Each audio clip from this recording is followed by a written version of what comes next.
Presented by DPS Music Official.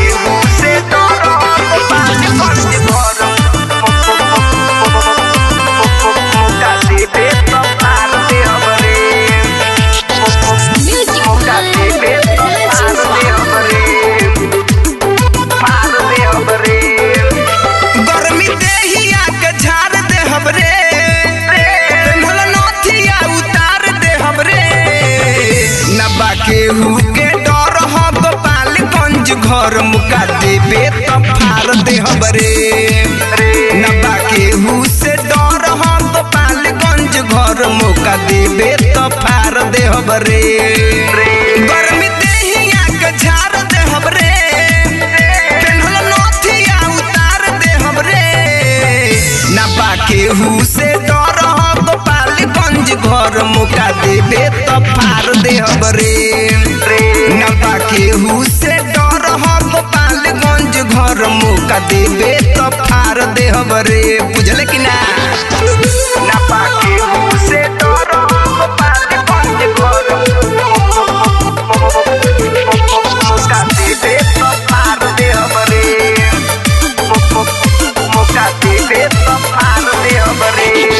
Mixed by Ramraj.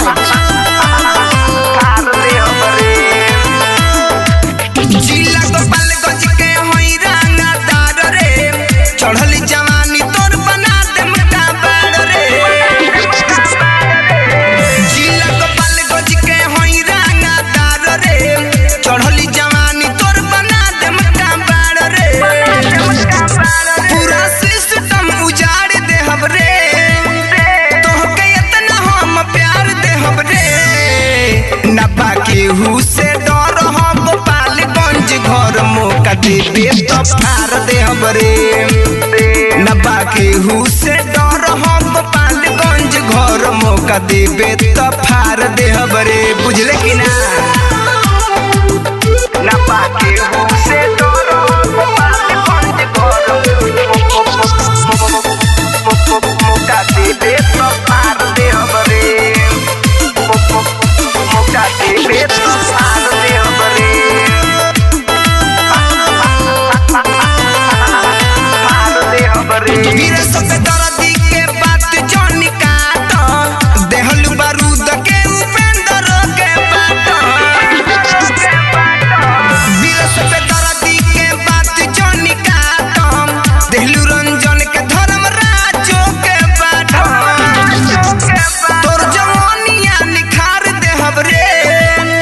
ढेरों बोलबे तो उतार दे हमरे नबा केहू से डर हो गोपालगंज घर मुका देबे तो फार दे हमरे नबा केहू से डर हो गोपालगंज घर मुका देबे तो फार दे हमरे अरे दे रे